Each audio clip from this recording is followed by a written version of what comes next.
Hola, buenos días a todos. Yo creo que ya podemos comenzar para aprovechar y poder hacer cuantas más preguntas mejor para todos. Contamos esta mañana, hicimos una sesión previa antes de verano sobre la situación de Brasil. La situación en el país ha cambiado mucho. Algunas expectativas se consumaron, ¿no? Como el impeachment a la presidenta Dilma Rousseff. Ahora hay un nuevo gobierno. Yo creo que es un buen momento para poder debatir y ver qué pasa con Brasil, ahora qué pasa, ¿no? Si esta etapa de inestabilidad política con el cambio de gobierno se consuma, si se calma y empezamos una nueva etapa de estabilidad. Y yo creo que contamos con algunos de los mejores expertos para poder debatir estas cuestiones.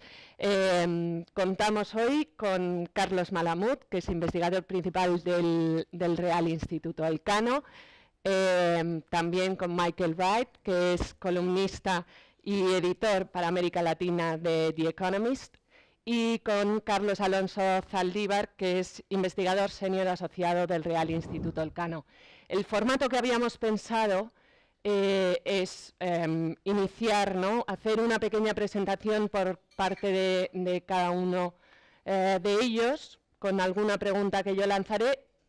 Iré haciendo de periodista preguntando para poder generar un poco de debate y después de un rato pues pasar la palabra al público para poder oír sus cuestiones y aprovechar la oportunidad de tener estos expertos con nosotros. Vamos a empezar por ti, Carlos. Temer llega al gobierno, no llega en una ola de popularidad que pueda decirse, ¿no? Y va a ser testada, como comentábamos, dentro de poco en las elecciones municipales. ¿Qué pasa ahora con el nuevo gobierno de Brasil? Bueno, es verdad que, en primer lugar, como señalabas antes, el impeachment se ha consumado, se ha desplazado a la presidente por el vicepresidente, y así como el anterior gobierno se fue con unos índices de popularidad muy bajos, el nuevo entra con similares índices de popularidad o de impopularidad. Desde esa perspectiva, nada o poco ha cambiado, pero lo interesante aquí es apuntar a algo que a veces se pierde de perspectiva, y es que Temer y Rousseff eran parte de la misma candidatura presidencial, lo cual implicaba que eran parte de la misma alianza política. Y yo creo que esto es decisivo para un poco interpretar qué es lo que ha pasado en Brasil en todo este periodo, porque si no, se puede llegar a entender que unos son de Venus y otros son de Marte, es decir, o unos son rojos y otros son azules, ¿no? Si bien no forman parte del mismo partido, pero la coalición gobernante era la misma coalición que venía gobernando en Brasil desde hace más de 12 años. Y esto es decir, los dos periodos iniciales de Lula, aunque la conformación de la candidatura presidencial era diferente porque el vicepresidente era otro, el periodo y algo más de Dilma Rousseff. Entonces, aquí lo que se ha roto es la alianza política que sostenía a la candidatura de Dilma Rousseff. Evidentemente que las expectativas de unos y otros en este periodo son diferentes y que tienen de alguna manera presente la situación inmediata que hay en Brasil, con unas elecciones municipales ahora en octubre, casi enseguida, elecciones municipales que en otro momento lo que harían es una pista adecuada sobre cuál es la implantación territorial de los distintos partidos y cómo están funcionando las diversas alianzas, pero que en estos momentos nos van a dar señales más evidentes de cómo está aceptando o no la sociedad brasileña todo lo que ha pasado últimamente, qué respaldo da a los distintos partidos, teniendo en cuenta también que son elecciones municipales donde la realidad territorial también cuenta, pero el componente nacional va a ser tenido evidentemente en cuenta. Pero las expectativas respecto a Brasil no solamente están en Brasil, sino también fuera de Brasil. Y en ese sentido llaman la atención unas declaraciones del día de ayer del expresidente uruguayo, José Mújica, quien, hablando sobre Mercosur y la deriva del Mercosur, y a su entender la deriva preocupante de Argentina y Brasil, de querer aproximarse a la Alianza del Pacífico, porque para José Mújica todavía lo del libre comercio sigue siendo un tabú o una palabra execrable. Entonces calificó a Argentina y Brasil como repúblicas bananeras. El genio de la política, que es José Mújica, dijo, textual, Brasil y Argentina son repúblicas bananeras. Probablemente a José Mújica le hubiera gustado que Macri sea presidente de Argentina por un golpe de Estado y que Temer igualmente. El problema es que Macri fue elegido en elecciones legítimas y Temer fue destituido, y Dilma Rousseff fue destituida en un proceso constitucional ilegítimo.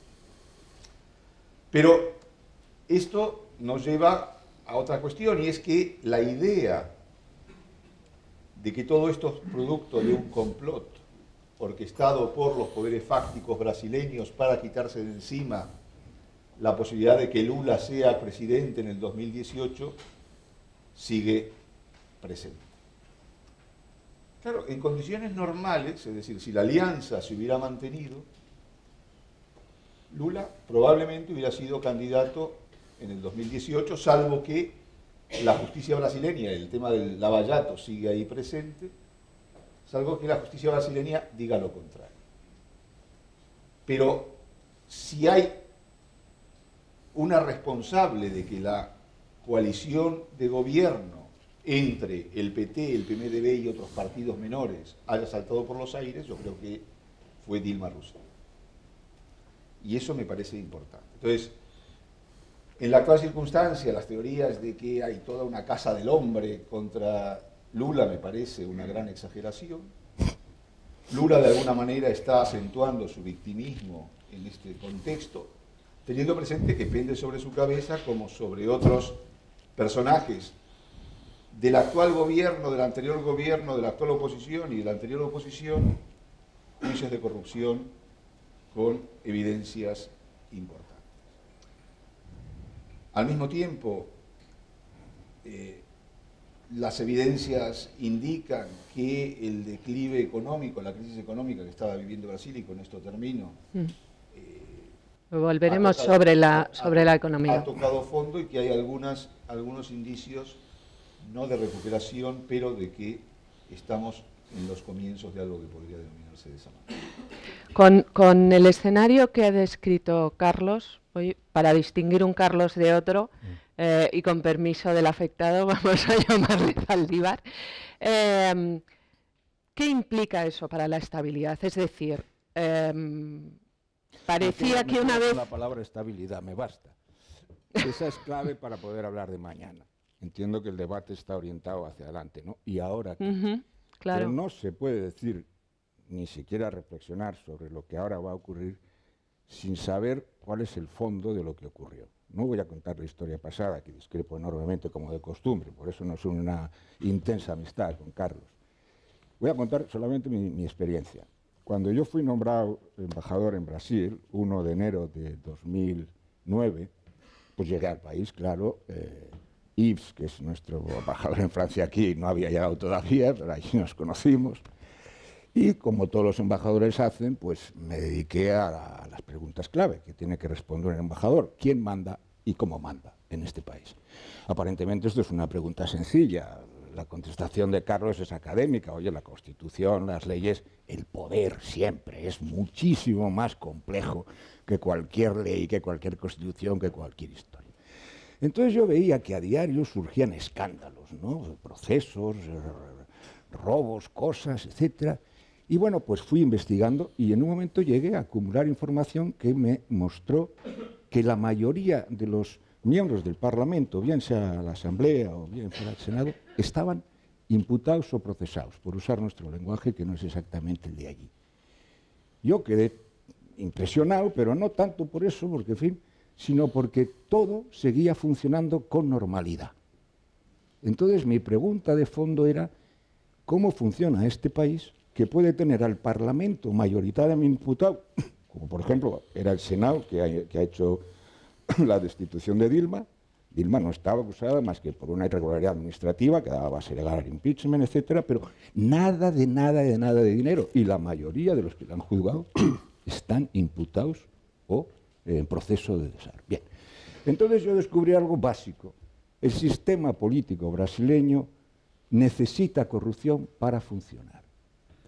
No es un juicio hasta jurídico. No me quiero extender, pero si no tiene sentido lo explico para que no se malinterprete. Básicamente, el sistema institucional brasileño es una copia del de Estados Unidos. Me refiero, es presidencial, tiene 2 cámaras, luego tiene una serie de partidos que se eligen.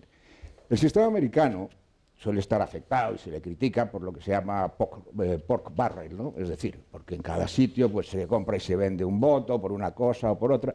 Pero cuando eso ocurre entre dos, que entre los dos prácticamente son la totalidad de los 2 parlamentos, eso va y encaja y funciona. Pero cuando tienes un sistema electoral que te genera 25 partidos, la coalición a la que hacía alusión Carlos no era de PSMD, que ya a su vez es una superceda, hablando el lenguaje castellano, es decir, una asociación de probablemente casi un partido por estado, si no más. No, la coalición que apoyaba a Dilma en su día y a Lula anteriormente tenía, según los momentos, pero 15, 20 partidos. Entonces, un sistema bicameral con la mecánica, incluido el impeachment, ¿no?, de los Estados Unidos, que funciona bien en Estados Unidos con 2 grandes partidos que dominan las cámaras y, en fin, y otros órganos y tal. En Brasil, en los Estados Unidos, que es como se llama el de Brasil,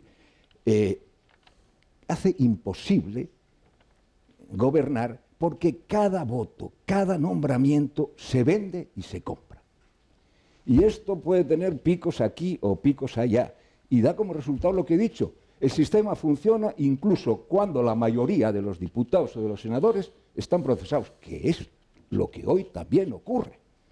Sin saber esto, preguntarse a dónde va es fundamental.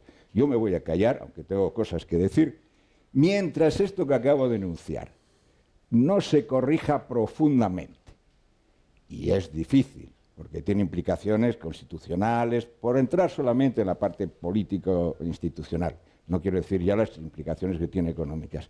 Mientras eso no se corrija profundamente, Brasil se mantendrá en una situación de grave inestabilidad. El sistema no fueron capaces de cambiarlo los partidos, se ha cambiado por otro camino, sui generis, y ahora no hay sistema. Lo que antes funcionaba con corrupción, ahora ya se ha roto, y digamos, no un pacto, sino ese tran-tran, que ha durado unos cuantos años, y ya no va. Ahí me callo y luego iremos a hablar. Michael, ¿estás de acuerdo con que el Brasil necesita la corrupción para funcionar o funciona a pesar de la corrupción? Bueno, voy a intentar contestar eso, pero antes que nada, muchas gracias a Elcano para la invitación. Voy a abusar de hacer un pequeño comercial para el libro que escribí sobre Brasil, que salió. Excelente, por cierto. Esta edición a mediados del año pasado está en portugués, en una edición aún más actualizada. Todavía no está en español.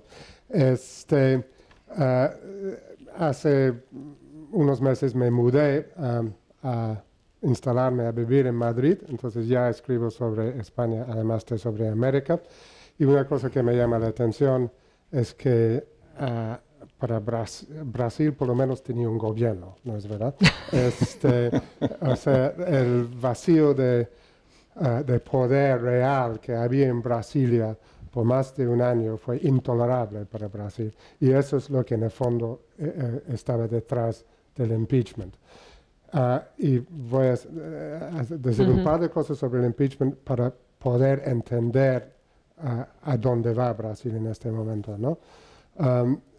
Para mí, el impeachment se debía a un colapso de gobernabilidad en Brasil, porque Dilma Rousseff, después de una elección muy reñida en 2014, en que el PT había hecho una campaña absolutamente polarizante, Dilma entra o comienza su segundo periodo y pierde el control del Congreso desde la entrada.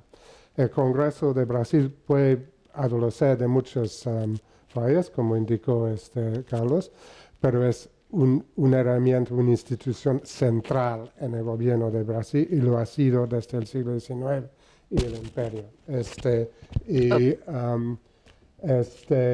Y ella también perdió inmediatamente el apoyo de la opinión pública.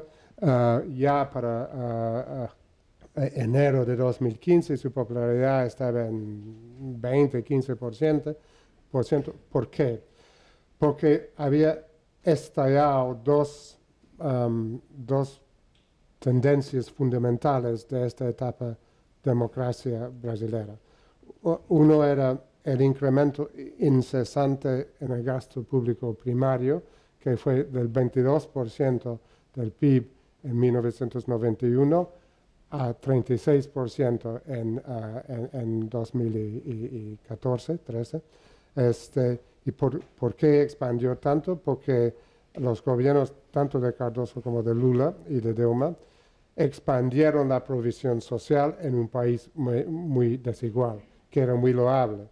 Pero lo que no hicieron era atacar los privilegios del Estado cooperativo que hacen tanto para inflar el presupuesto público con una serie de subsidios opacos a los más favorecidos, que incluyen las pensiones, pero incluyen también subsidios financieros a la empresa privada. Eso fue una tendencia que con los errores macroeconómicos del primer periodo de Dilma, de descuidar los fundamentos de la economía, por un lado, y el fin del boom de los commodities se hizo insostenible. Brasil entró a una recesión cuya consecuencia es que el ingreso per cápita este año va a ser 10% menor que en 2013. Y el desempleo, que estaba en 7%, ahora está en 11%. Eso explica en gran medida el colapso de la popularidad de Dilma.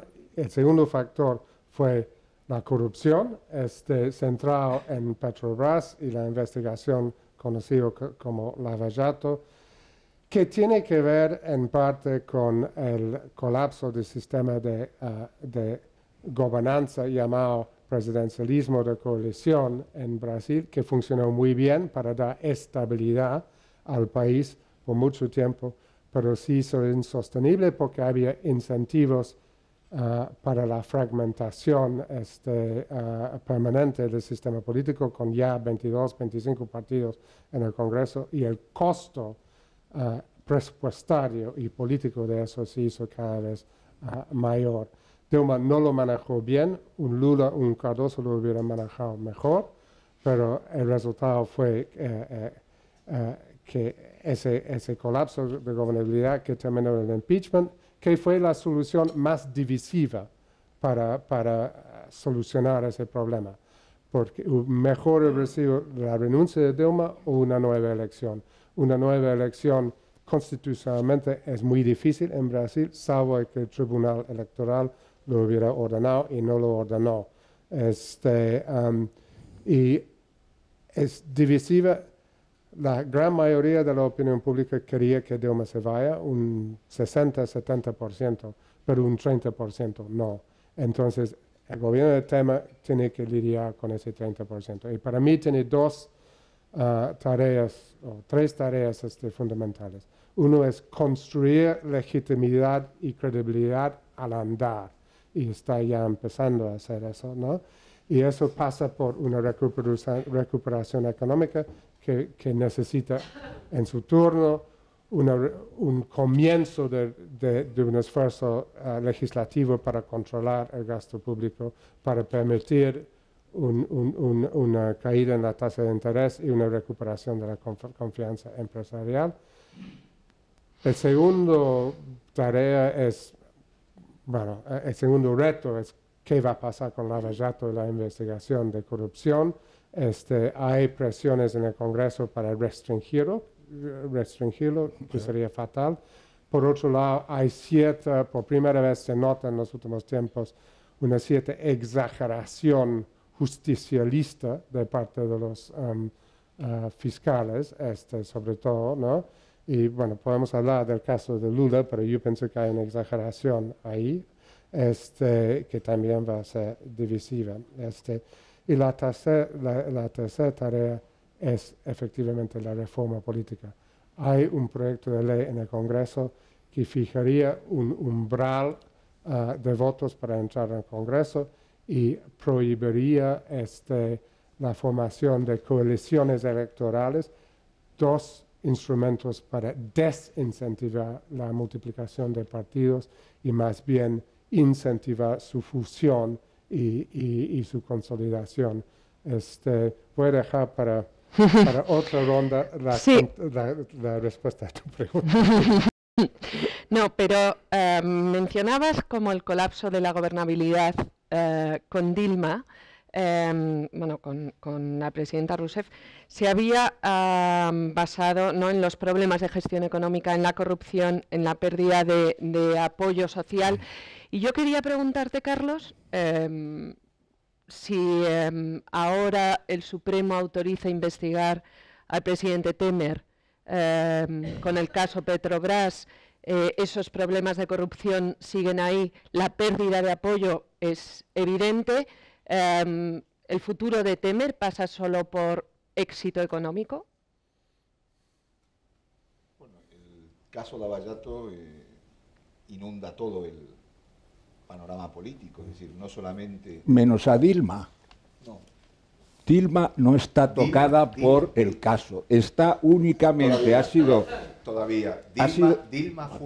Dilma fue administradora de Petrobras durante... Hombre, presidenta. La conocía sí, bueno, pero entonces, la investigación no. Es que es importante decir las cosas. Habéis hablado los dos de Lava Jato y habéis hablado, o hablaréis de Odebrecht, etcétera. Vamos a ver. Dilma ha sido, ¿cómo se dice en castellano?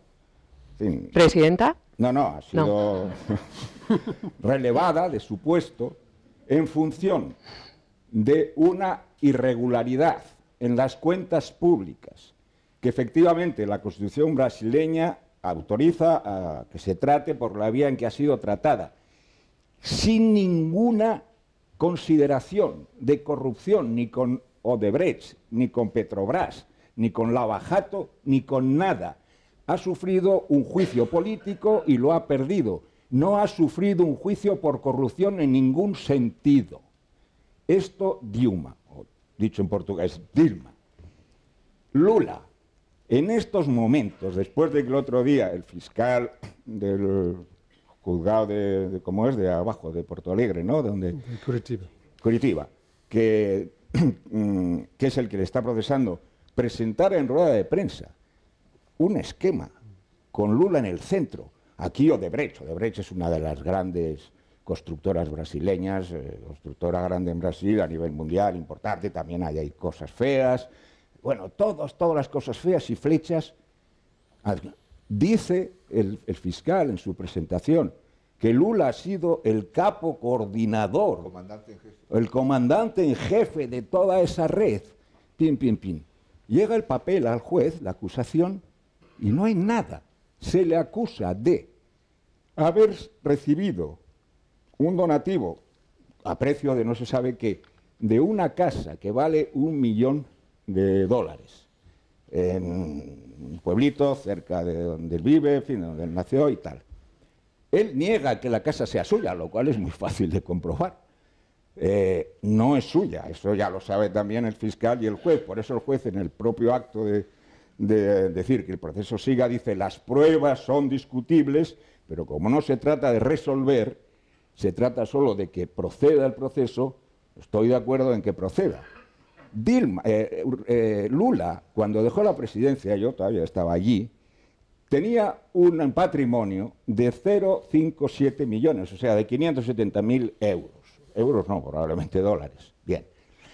Hoy tiene un patrimonio de 2,7.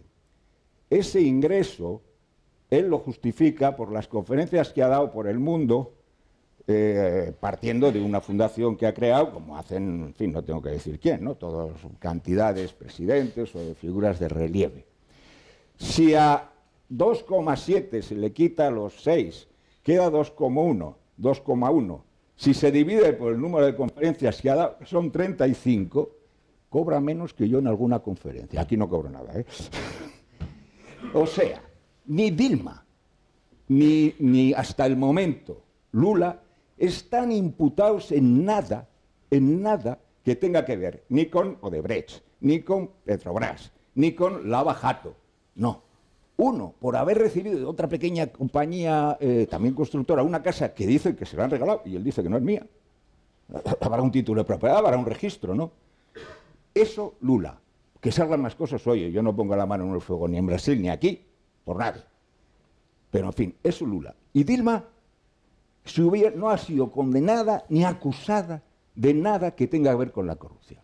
Solo quería decir esto porque Lava Jato, Lula, no sé qué, Odebrecht, Petrobras, Dilma. No hagamos lo que hizo el otro día el fiscal de Curitiba.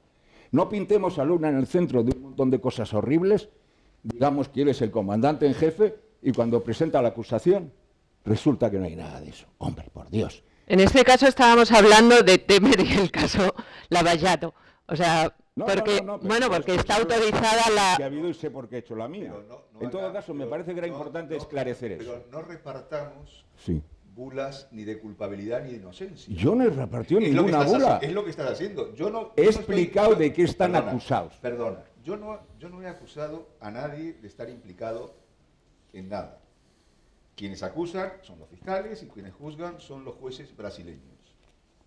Yo me limito a las evidencias y hice una encendida defensa de la culpabilidad y de la corrupción de Lula y de Dilma, no así del PT, que es otra cosa, porque hay encarcelados inclusive, pero tampoco una encendida defensa de su inocencia. Porque no estamos aquí para eso, me parece. Oye, ¿yo he hecho una defensa de su inocencia? Sí, Carlos, perdóname. Perdón, me he limitado a decir de qué están acusados, ¿no? Vale. Sí, bueno, vamos a avanzar. Y entonces no pongo la mano en el fuego por nada. Vamos a avanzar. Si no ha sido... Hombre, yo soy vehemente, y pero tómame en las palabras. Vale, y yo he terminado diciendo, y yo no pongo la mano en el fuego por nadie, ni allí ni aquí. Entonces... No, es que los académicos sois cuidadosos, ¿eh? ¿Puedo decir algo? ¿Sacáis la política? Sí, Michael.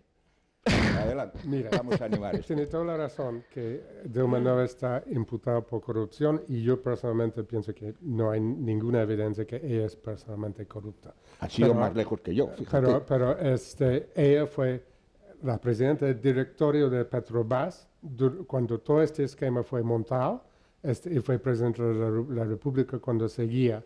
Entonces, ella políticamente fue imputada por negligencia, ¿no? Y hay una diferencia estructural entre el esquema de propina, como lo llaman en Brasil, de coima, en Brasil, que fue con un fin político, de mantener el PT y sus aliados en el poder. Pagaron con dinero de coima al gurú de campaña de Dilma en 2014. Sí. Eso lo sabemos. Sí. En cuanto a Lula, yo comparto mucho de su opinión. Es evidente que cometió un error de juicio de aceptar como regalo el uso, no la propiedad, de dos propiedades que humanamente es comprensible, pero fue un error de juicio. Yo dudo mucho que los procuradores van a poder probar un vínculo entre esa aceptación de ese regalo y una decisión concreta de favorecer alguna empresa, ¿no? Y eso es lo que van a tener que probar. Yo tengo relativa confianza en que los tribunales brasileños van a dirimir eso según un criterio de justicia. Pero volviendo a tu pregunta, Alicia, yo pienso que para el gobierno de Temer, Lava Jato sigue siendo el comodín, lo llama, el joker, ¿no? Sí. O sea, que puede ser que surge algún tipo de evidencia concreta que daña a Temer. Mi juicio en este momento es que es poco probable. Hay un caso que está ahí, pero es poco probable la imputación de Temer. Yo pienso que es poco probable porque yo pienso que si iba a salir, hubiera salido ya. Pero no es descartable. Entonces, sí es un factor de inestabilidad. No, y hay otro elemento judicial que no hay que perder de vista, que es la investigación todavía en marcha por la financiación irregular de la última campaña electoral, que puede llevar inclusive a la convocatoria de nuevas elecciones.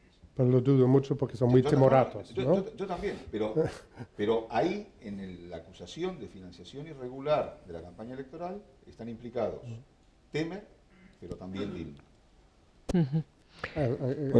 Sí. Sobre Temer, yo comparto lo que se ha dicho. Como siempre, Carlos precisa cosas que hay. Tú has hecho una valoración, yo opino lo mismo. El peligro de Temer ahora no es político. Aunque ahí puede dar... No es político, entendiendo... No, es social, me explico. El peligro de Temer es social. No tiene ninguna legitimidad social. ¿Por qué?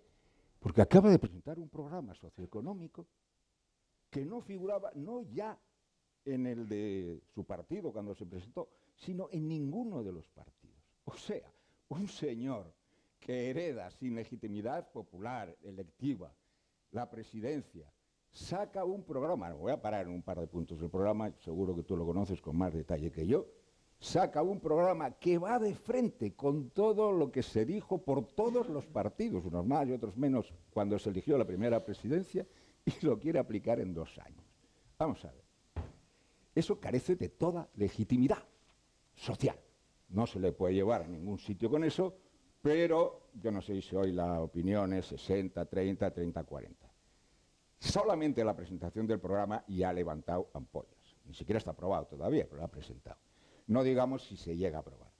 Un ejemplo del programa. No aumento del gasto público en términos reales, es decir, descontada la inflación, durante 20 años. Yo nunca he visto en ningún sitio un gobierno que se atreva a decir semejante simplemente tontería, porque, oiga, si tiene 2 años por delante, usted me vende 20 años, ¿no? Pero ¿eso qué significa? Eso significa recuperar aproximadamente el 20, o no llegaría siquiera, del PIB que Lula y Dilma usaron en redistribución directa.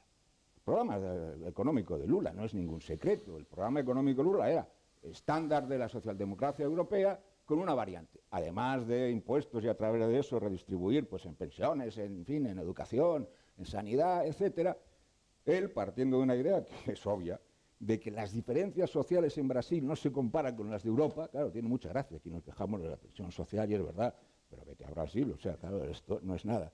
Él dice, yo no me basta la política socialdemócrata tradicional europea contra la que no tengo nada, tengo que sumar a esto unas inyecciones directas para luchar contra el hambre, la pobreza, la desigualdad, etc. Esto es lo que hace, los programas son conocidos, hoy estarán olvidados, pero Mia Casa, en fin, Stop, ¿cómo era? Fame... Bolsa Familia. Bolsa Familia, no más hambre. Eso le dedica, depende de los años, pero del 1%, ha gobernado 13, ¿no? 12. Pues eso, un 13, un 14% del PIB. Este señor hace un plan para recuperar eso que se ha distribuido a los sectores más pobres del país y volverlo a reembolsar con la distribución que sea. Ese es un ejemplo. Reforma de las pensiones. Este es un tema delicadísimo en Brasil, porque cuando en Europa se dice reforma de las pensiones... Pero en Brasil y no solo. No. Sí solo, porque lo que voy a contar es lo contrario que aquí. Cuando aquí se dice reforma de las pensiones, todo el mundo dice, coño, qué mal me viene. En Brasil hay que reformar las pensiones.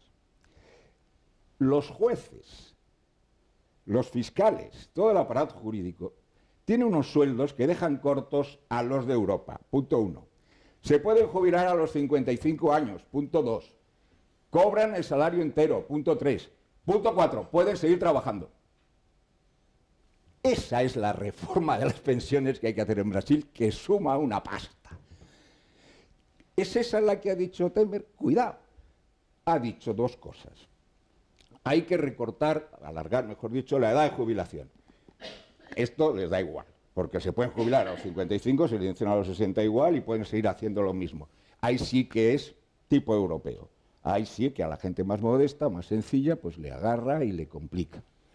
Pero se ha callado en la otra, porque realmente hoy hacer solamente una reforma de pensiones que apriete, en fin, que caiga su peso sobre los sectores más pobres del país al mismo tiempo que hay ese escándalo, no es el único. Cuento este porque es fácil de contar y porque está muy claro en estos momentos, está comprando todo ese poder. Sin citar esto, legitimidad. Es un sinvergüenza, es lo que se dice hoy en la calle, incluso la gente que estaba de acuerdo con que Dilma se fuera. No tiene base electoral, no tiene base programática, ha planteado, hay más cosas, pero ha planteado unas cosas que son verdaderamente electricidad.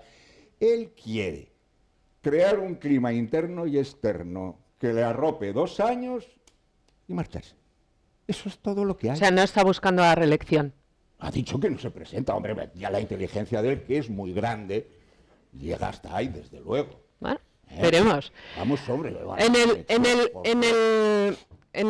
Hablando del tema económico, ¿no? Brasil viene de una recesión muy profunda. Este año el Fondo Monetario ha mejorado un poco la previsión, pero está hablando de una caída del PIB añadida del 3,6%.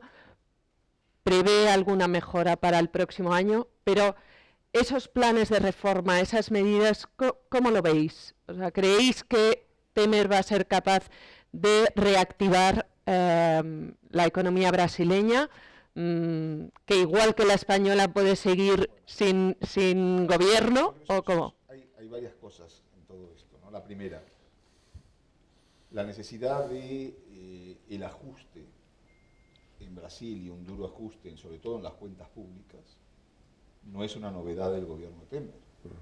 Es algo que ya había intentado aplicar infructuosamente el gobierno de Dilma Rousseff. No en vano, al anterior ministro de Economía, Joaquim Levy, lo llamaban Joaquín Manos Tijeras, por los cortes que aplicaba al presupuesto. ¿Qué ocurre? ¿O qué ocurrió? Y ese fue también uno de los motivos del fracaso y de la salida de Dilma. Es decir, fue incapaz de llevar adelante un ajuste realista de las cuentas públicas que habían caído en picada en los últimos años. Ahora, como veíamos en el anterior debate, y lo marcaba creo que muy bien Alfredo Alagüetes, la situación económica de Brasil, o en la situación económica de Brasil hay que diferenciar por un lado el estado de las cuentas públicas y el estado de la economía real, por así decirlo. Teniendo presente otro elemento importante, y es que toda esta crisis tiene un elemento, no el único, pero un elemento importante, que es Petrobras. Y Petrobras es la principal empresa del país y tiene un efecto multiplicador sobre los negocios y también sobre el empleo importante. Ahora, por no mencionar, disculpa Carlos, a Odebrecht, claro, no, que es otro. Petrobras es otra talla. Odebrecht es otra una talla. Empresa como la mayor de servicios, sí. Que estaban muy vinculadas a la actividad de Petrobras, entre otras cuestiones, pero tenían una rama de negocios muy vinculada a Petrobras.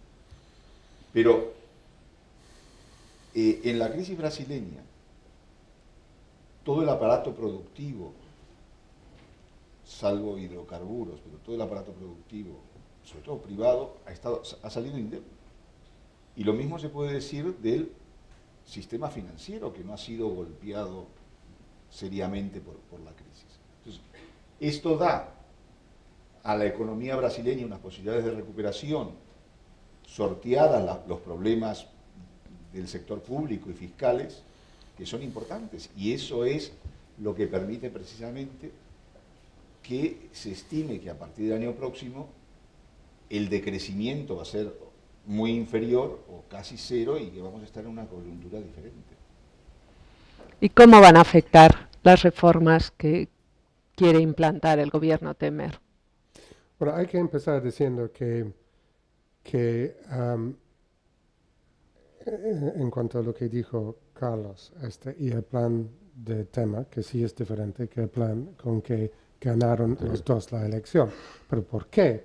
Porque Dilma ganó la elección con un programa absolutamente fantasioso y mentiroso, que podía seguir gastando indefinidamente, ¿no? Y ella, un mes después de la elección, reconoció que no fue así, nombrando a Levy, y cometió el error más básico de la política, que es que el presidente o el primer ministro siempre tiene que apoyar a su ministro de Economía en los momentos difíciles. Y ella no lo hizo y hizo peor la situación. Entonces, esta recesión está hecho por Dilma y el PT. Y Temer tiene un programa para tratar de salir de esta recesión, y por supuesto la narrativa del PT va a ser: esto es austeridad de la derecha contra los derechos sociales. Hay que desconstruir eso un poquito. Y, en cuanto a la reforma del gasto público, el techo que quieren poner al gasto público, limitar su expansión a la inflación, no van a conseguir del Congreso 20 años, ahora están buscando 9 años, yo pienso que tal vez el Congreso aprueba 5 o 6, qué sé yo, ¿no? Es una medida de emergencia, francamente, porque lo que hay que hacer es que hay que entrar con una tijera mucho más fina y cortar muchos de los mandamientos constitucionales que dedican gasto a cosas donde el Estado no debe gastar. Lula hizo una combinación de la socialdemocracia europea absolutamente justificable, estoy de acuerdo, pero casado con la mantención de un Estado cooperativo de origen cuasi fascista, con Getúlio Vargas en los años 30 y 40, sí. ¿No? Que debe haber desmantelado, que implica una serie de privilegios cooperativos, y no lo hizo. Entonces, ¿por qué es estas reformas fundamentales? Porque en este momento la inflación en Brasil está en 8 y pico %. Cuando ya se hizo el ajuste de los precios administrativos que Dilma había mantenido artificialmente bajo, ¿no? Pero la inflación sigue inaceptablemente alto, en parte porque hay elementos de indexación, y en parte porque el Estado es el principal tomador de préstamos en Brasil. Tiene un déficit total de unos 8% del PIB. Y es el Estado que encarece el crédito para el resto en Brasil. Por eso es fundamental tener un programa para controlar y eliminar el déficit fiscal, que Antonio Pelosi, que esta semana fue preso por Lava Jato, propuso en 2005 y Dilma vetó, trágicamente para Brasil, ¿no? Entonces, y las pensiones, bueno, la edad promedio de jubilación en Brasil, no solamente para jueces, para todos, es 55, que en un país como es para cualquier país, es insostenible, ¿no? Entonces, una vez que logran enviar señales de que están tomando en serio el control del gasto público, el Banco Central va a empezar a bajar la tasa de interés. Yo pienso que la confianza del sector privado va a volver. Estoy de acuerdo con Carlos que el aparato productivo brasileño está listo para volver a crecer. Yo pienso que va a haber un crecimiento el año que viene. Cuán grande es depende de cuánto de estabilidad política y reforma hay, ¿no? Pero puede estar entre 1 y 3%, ¿no? Pero va a conseguir Temer apoyos para sacar adelante esas reformas. Mi punto anterior era simplemente decir que el punto débil de Temer no es legal, aunque también tiene flancos, sino que es social. De acuerdo. Yo no he criticado, o mejor dicho, no me he expresado todavía, lo voy a hacer ahora, sobre qué política económica necesita el país, cómo se hace o no. He puesto 2 ejemplitos del programa de Temer para indicar que, como sabe que socialmente carece de legitimidad, está tratando de mandar globos en otras direcciones para ganar una legitimidad no social. No social, quiero decir, no basada en su pueblo, sino basada en otras variables muy específicas, porque elegir esas 2 cosas es verdaderamente impresionante. Dicho esto, algo de lo que acaba de decir Michael, yo también lo comparto. Yo, bueno, en mi ejercicio profesional en Brasil, y ha sido mi último puesto, había estado antes, yo no sé en cuántos puestos, nunca había comparecido a un juicio. Primero porque, en fin, tienes la inmunidad diplomática y podías renunciar, pero hablo de cosas laborales. La legislación laboral de Brasil es para volverse loco. Yo tenía 5 o 6 casos cada día. Obviamente no iba, delegaba en el segundo o lo que fuera, porque tampoco queríamos, digamos, invocar la inmunidad diplomática para ese tipo de cosas. No tiene sentido. Pero tienen un lío de la reforma laboral, todo el mundo lo sabe. El sistema impositivo es otra locura. O sea, de verdad, una empresa española, al menos española, en Brasil, para llevar la contabilidad, pagar los impuestos, estar en orden, necesita el doble de horas de un contable que en España. Es decir, hay un montón de cosas que además están tan conocidas, está codificado, al menos entre los empresarios españoles, ellos lo llaman el coste Brasil. Y entonces ni siquiera se empeñan mucho en, claro, pues la verdad es que tienen sentido común, porque la embajada poco puede hacer para cambiar eso. Pero como salen las utilidades, pues ya está, es el coste Brasil. Quiero decir, claro que se podría hacer más barato, claro, más eficiente, más caro, pero bueno, como es muy complicado, como estos no cambian nada, pues nada, vamos a ver. ¿Me sale contando el coste Brasil? Sí, me sale, pues adelante. Estas son las realidades políticas, o sea, no los análisis académicos. Hay una empresa, llega, hace una inversión, obtiene unas rentabilidades, se da cuenta que laboralmente aquello es muy caro, que impositivamente también además es complejo, no sé qué, pero si le salen beneficios que estima suficientes, sigue, y así va todo. Entonces, ahora vamos a ver lo que pasa, porque la clave de que las cosas sigan es el clima social. Yo salí de Brasil en un momento, y eso que las cosas ya era ya Dilma, su segundo mandato, ya no estaban tan claritas, pero era cuando los anglosajones hablabais del feel good factor, ¿no? En Brasil todo el mundo se sentía bien, tú lo has explicado muy bien, se sentían bien los de Alagoas, que realmente viven en unas condiciones que se te parte el alma, pero les veías esperanzados, les veías tal. Yo me he reunido con la crème de la crème, que es la crème que no se ve, quiero decir, cuando hablamos de ricos en Brasil, olvidaros, ¿no? Quiero decir, el problema de Brasil, los ricos tienen su isla, tienen sus jets, tienen sus helicópteros. Sao Paulo es la ciudad con más helicópteros del mundo, ¿no? En fin, los ricos en Brasil es otra cosa, ¿no? Y también estaban contentos, evidentemente. Lula no les dio.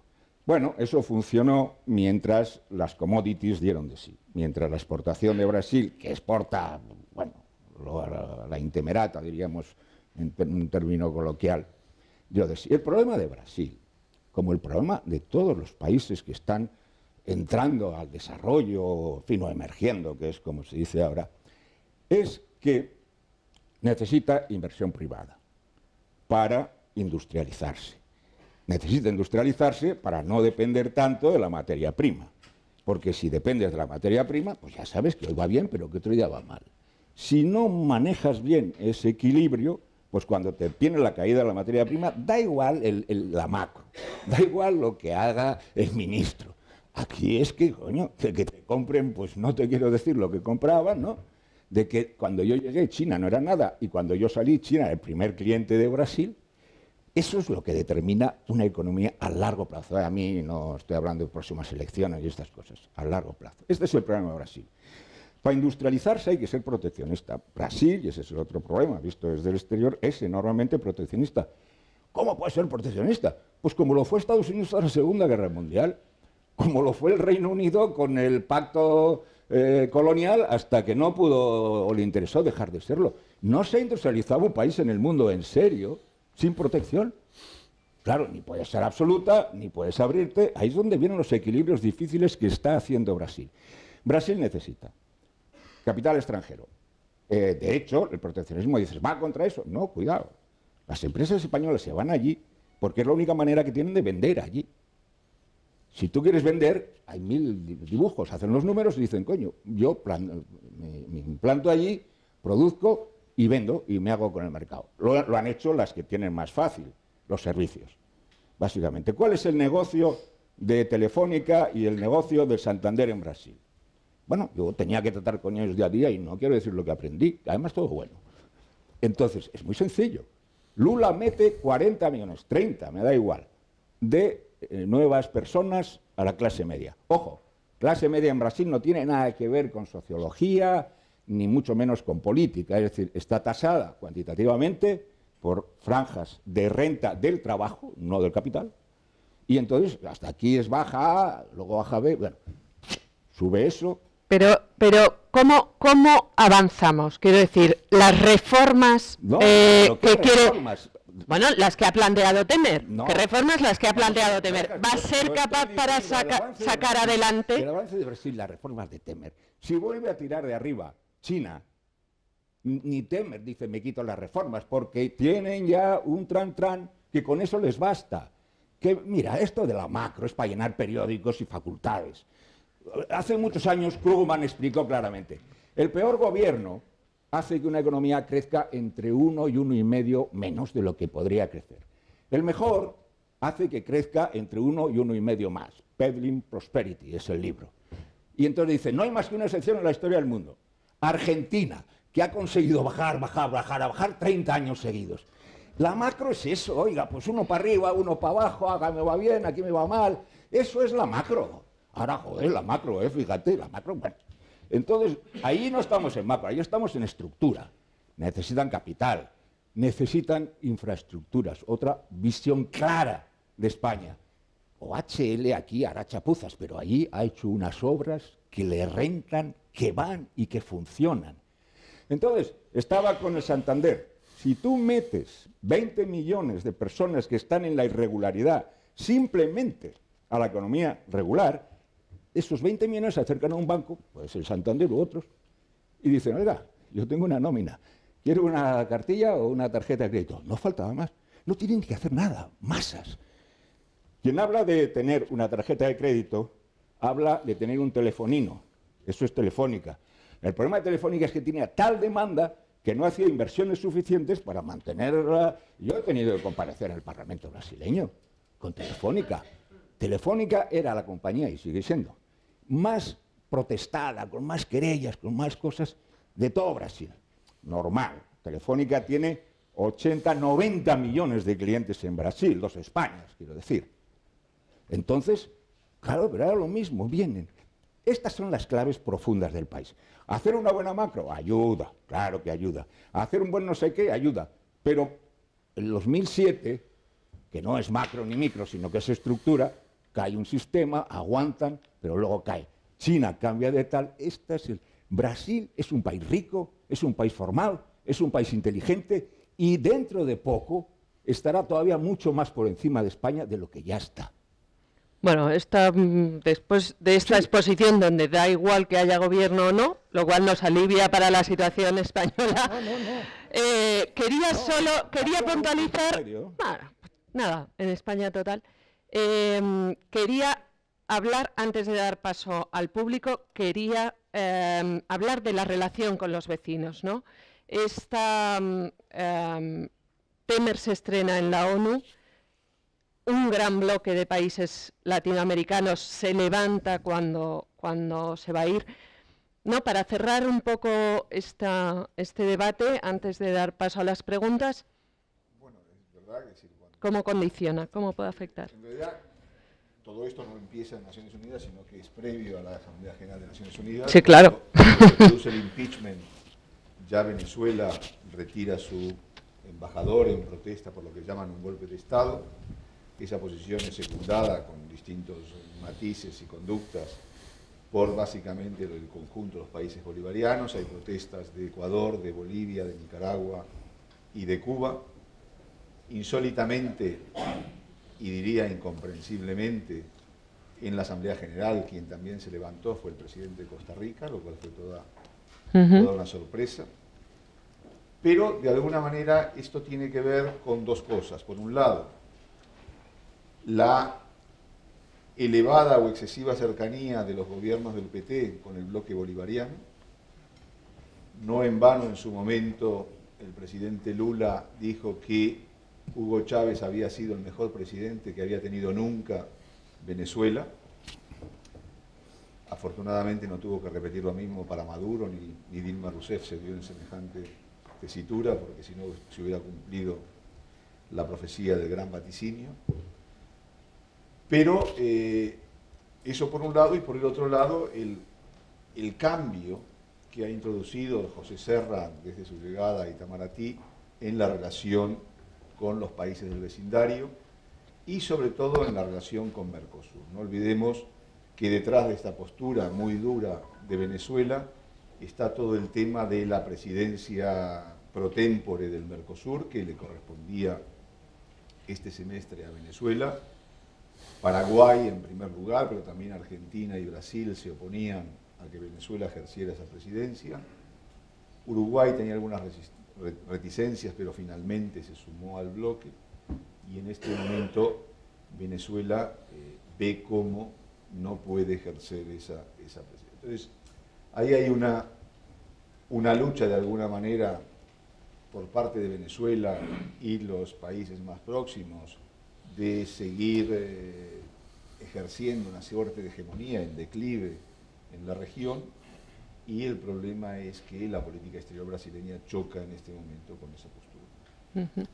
¿Cómo puede afectar el cambio de gobierno a esas, Michael, a esos equilibrios, ¿no?, regionales? Muy bien, con tu permiso, antes quiero decir algo sobre la política un poco en Brasil en este momento, ¿no? Yo empecé diciendo que la tarea básica de Temer es construir una legitimidad en el camino al andar, ¿no? Y Temer es un fiel representante del Congreso brasileño, con todos los defectos obvios que eso conlleva, o sea, una ceguera frente al tema de género, por ejemplo, que es inaceptable en una democracia del siglo XXI, pero Temer no es tonto. Y yo pienso que él está tratando de construir una legitimidad histórica haciendo tres cosas. Unas reformas económicas mínimas para volver a Brasil a la senda del crecimiento. Y en eso hay reformas microeconómicas también, porque sí es verdad que un buen macro no es suficiente, pero es verdad también que un mal macro es imperdonable, y anda diciendo a un desocupado brasilero que no importa el macro. Pero el Brasil necesita cambiar de un modelo que implicaba una inversión de 18% del producto a llegar a una inversión de 25% o más del producto, ¿no? Brasil se industrializó exitosamente con la protección y se desindustrializó en los últimos 15 años con una vuelta en clave menor al proteccionismo frente a China y con el justo Brasil. Entonces, las reformas de infraestructura y del petróleo para volver a desmonopolizar el petróleo son importantes. Y la reforma política es muy importante. Pero lo que más me preocupa en Brasil es, mirando la elección de 2018, yo no pienso que Lula, no importa qué le pasa judicialmente, yo no pienso que gana, porque podría ganar en la primera vuelta, pero no va a ganar en la segunda vuelta, porque su nivel de rechazo es demasiado alto. Lo que me preocupa es el vacío de regeneración democrática en los partidos principales de Brasil y el riesgo de algún tipo de outsider, algún tipo de populista, y Brasil no tiene una tradición populista. Ha tenido momentos populistas, de Getúlio hasta de Lula, pero no ha tenido dirigencias populistas como ha tenido Argentina o Venezuela, etcétera, ¿no? Entonces, Vamos a ver, en cuanto, pero diría para contestar tu pregunta, también en el frente externo Temer tiene que ir construyendo su legitimidad en el camino. Y yo pienso que si es que tiene un éxito mediano en la tarea de recuperación económica y reconstrucción de estabilidad política, el mundo va a aceptar eso, porque el mundo tiene una memoria. El mundo, como los mercados financieros, tiene una memoria corta, ¿no? Sí, contesto un poco eso y un comentario a lo internacional, una cosa pequeña. Estoy de acuerdo. La macro yo la he situado, veo que más o menos mirando a largo plazo, no como la prensa tiene que mirar que es para mañana, no, mirando a largo plazo. La micro yo coincido, yo lo que he citado son todos temas micro, laboral, impuestos, tal, claro. El asunto, eso hay que moverlo en Brasil. El asunto es que Temer es el menos legitimado para hacerlo. Este es el punto que yo establezco. La demanda popular ahora más extendida es directas ya, o sea, elecciones presidenciales ahora. Estoy contigo, esto jurídicamente pues podría tener una puerta, no lo sé, pero en fin, no es obvio y no es claro. Un nuevo gobierno, un nuevo presidente que se eligiera ahora quiere decir en este año. No, en este año, en el siguiente puede... No, en este. 2018. 2018. No, ahora. No las normales, que tú has dicho. Podrían hacer unas elecciones principales ahora, pero constitucionalmente es muy difícil. Esta es la demanda que está dominando y cada día va a dominar más.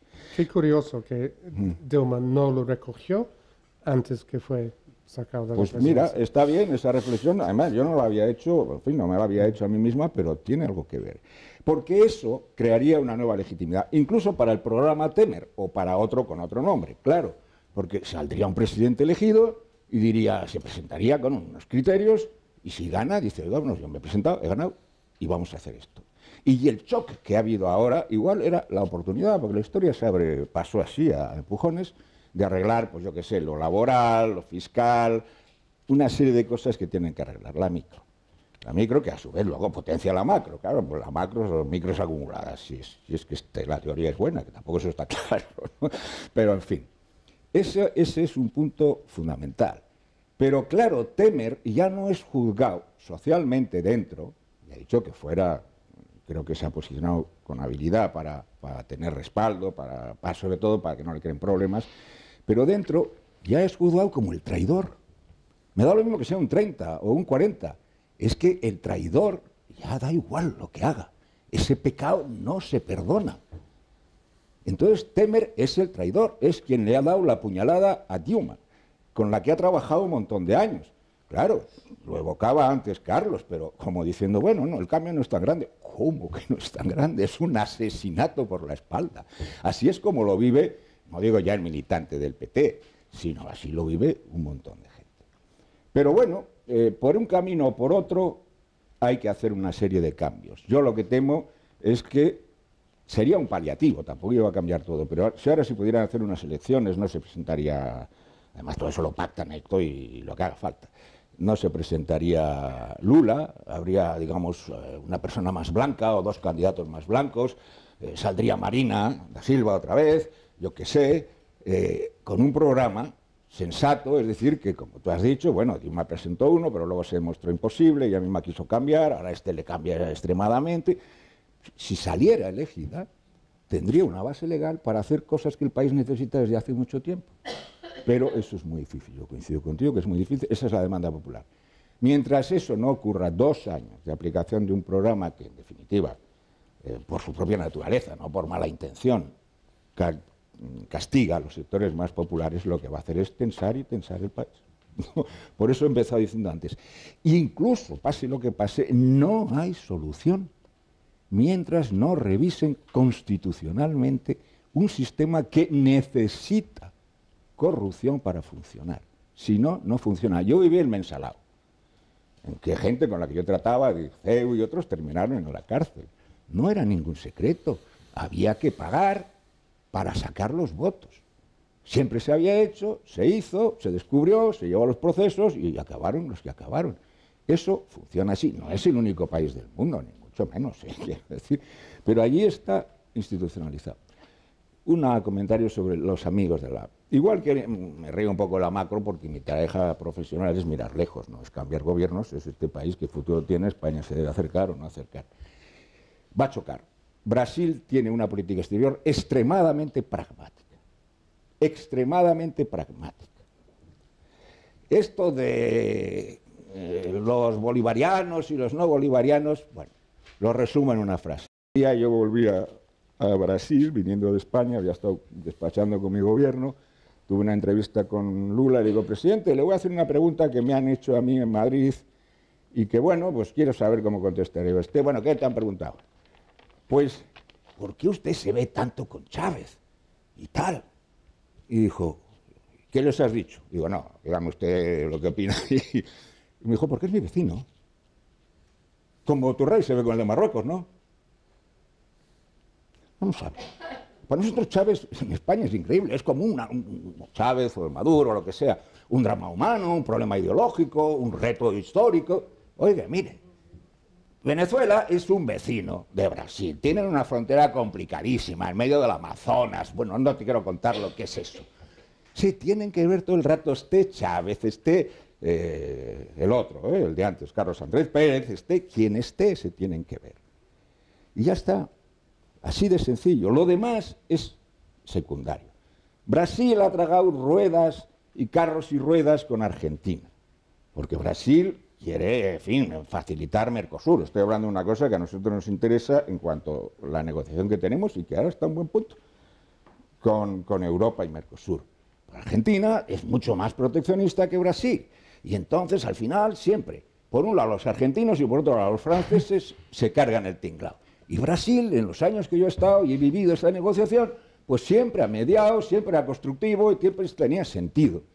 Y el bolivarianismo para tal le dijo, bueno, pues si te quieres meter aquí te metes, si no te metes, no te metes. Pero Brasil está construyendo una zona de influencia que no tiene nada que ver con la Unión Europea, porque no se basa en el comercio. Brasil tiene superávit con todos sus vecinos. ¿Cómo va a basar una unión en el comercio? Dirán, oye, ¿usted qué quiere? ¿Ya quedarse con todo? La basa en infraestructuras, la está tratando de basar en otro tipo de cosas. Tiene su política. Brasil tiene una política exterior, cosa que en el mundo pueden decir unas decenas de países. Y tiene base social y económica para tener dos políticas distintas. Sao Paulo, 42 millones de habitantes, una España, más Río, más Minas Gerais, históricamente el núcleo que ha hecho el país. Y que se sigue sintiendo el corazón del país, y que cuando bajas de Brasilia, tú vienes de Brasilia, como si vinieras de tal. Sao Paulo puede tener una política propia, puede ser, los americanos le cortejan a fondo, porque puede ser su gran valedor en Estados Unidos, en Brasil y más allá. El PT era muy consciente de eso, pero dice, yo quiero incorporar al nordeste, que se me va, que las diferencias son brutales. Voy a contar una anécdota. Yo he estado en Marajó. Y la última, porque sí, vamos a dar paso. No.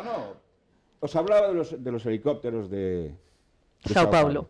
Un día yo recibo una llamada, me dicen, oye, tienes que ir a Marajó. ¿Marajó? ¿Dónde está eso? Es una isla que hay donde se emboca el Amazonas. ¿Y por qué? Porque hay un obispo navarro y está amenazado de muerte. El Parlamento navarro se ha movilizado, ha mandado un papel al ministerio, tú vete allí y tal. Joder, pues para allá voy. Marajó es una isla que está en la boca del Amazonas, es como Bélgica, la superficie de Marajó. Yo llego allí, hablo con el gobernador, estado de Pará, si no me equivoco, y le dije, no, si yo con este he hablado, pero mira, no, le he ofrecido protección, le he ofrecido tal, habían matado ya a su segundo, porque él llevaba una campaña de derechos humanos y qué tal. Bueno, vale, me ponen antecedentes, le digo, vamos a ver, si yo le convenzco, ¿tú qué le puedes ofrecer? Y tal y cual. Pues mi objetivo era muy sencillo, que no maten al obispo navarro en Marajó. O sea, así de claro, hay que saber a qué va un embajador cuando va a un sitio. Entonces, bueno, me entrevisto con él. ¡Qué hombre! Impresionante. Me cuenta lo que es esto, lo otro. Bueno, ya después de todas esas cosas, me cuenta lo que es el sitio. En Marajó, cuando yo estuve, hace 5 años, ojalá haya acabado, hay subastas de vírgenes. Se hacen subastas públicas de niñas núbiles y se compran. Eso es Brasil también. Helicópteros abajo, arriba. Brasil se puede quebrar si no hay una política y unas entidades que lo vertebren. Eso es lo que quería decir. Bueno, yo no conseguí convencer al obispo. Cuando ya no había más remedio, le dije, bueno, le voy a decir una cosa. Usted, muy bien, es una excelente persona, me ha impresionado, salgo verdaderamente con un nudo a la garganta. Claro, a usted le van a matar y se va a ir al cielo. ¿Y los que nos quedamos aquí, qué? Hoy ahí le toqué. Dice, bueno, voy a ir a hablar con el gobernador. Y me fui, no quiero volver a amar a eso, no porque vayan a subastar a mí, ¿no? Pero, en fin, quiero decir que entender que es Brasil y este asunto de unirlo, Brasil, bueno, tiene que entenderse consigo mismo muchísimo antes de pretender nada más, pero se entiende consigo mismo y por su tamaño inevitablemente organiza el subcontinente. Brasil no quiere ir más para arriba, no quiere pegarse con México y si sube un poco más se pega con México. Ya llegará a eso, no lo veremos. Bueno, pues como ven, tienen una oportunidad excelente de preguntar a nuestros panelistas y seguir con este debate. Por favor, su turno. ¿Sí? Sí, hola, bueno, soy Álvaro Navarro, de Español. Han hablado de economía, de políticas, pero no han hablado de la violencia. Por lo tanto, si me pudiesen dar un pequeño resumen cada uno de la violencia que está habiendo. Un poco genérico, ya has visto, para... Por lo tanto, bueno, sería... Bueno, ¿qué papel juega la violencia? No, es el de Michael. Carlos. Violencia hay en Brasil como hay en muchos países del mundo, pero no es la violencia el principal problema de Brasil. Si uno mira las tasas de homicidios cada 100.000 habitantes, Brasil no está ni de lejos a la cabeza de lo que ocurre en América Latina. Países de Centroamérica como Honduras o Venezuela misma están muy por encima de Brasil. Entonces, ¿hay violencia en Brasil? Sí hay violencia en Brasil, es inútil desconocerlo. Hay problemas de narcotráfico, por supuesto. Las cárceles son un problema serio. Ahora Carandiru ha vuelto a estar de moda en los medios por las resoluciones que ha tomado un tribunal al respecto, pero no es ni el problema de Brasil ni uno de los principales problemas de Brasil, aunque afecte a mucha parte y sobre todo a los sectores más vulnerables de la población. ¿Algún comentario? Yo discrepo un poquito. O sea, Brasil no tiene ninguna tradición de violencia política, pero sí tiene una tradición de violencia social que viene de la esclavitud, ¿no? Que fue uno de los hechos básicos de la historia brasileña, ¿no? Entonces, y en el proceso de urbanización muy rápida de los años 50 y 60, esa violencia como brotó en la periferia de las grandes ciudades, ¿no? Si uno mira el cuadro de los últimos 20 años, ha habido un descenso sistemático e importante del nivel de homicidio en Sao Paulo y en Río. Empezó más tarde en Río, ¿no? Ahora, ¿qué ha pasado en los últimos 5 o 10 años, ¿no? Por un lado, la violencia se ha incrementado mucho en ciudades del nordeste, que está muy vinculado al tema de drogas, microtráfico,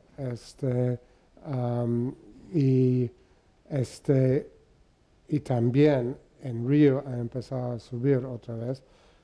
¿Por qué? Porque Río fue golpeado fiscalmente por la crisis en forma particular, porque en Brasil los policías son de los estados, las policías básicas son estatales, ¿no?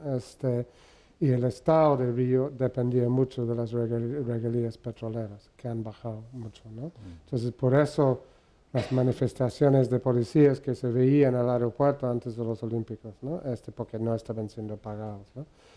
Entonces, sí es un tema preocupante. Carlos tiene razón, que la tasa de homicidio nacional es como 33, 31 por 100.000 habitantes en 28 por ahí, ¿no? De memoria, ¿no? En Venezuela, en Centroamérica es mucho más alto, pero es inaceptablemente alto. Y ha habido intentos de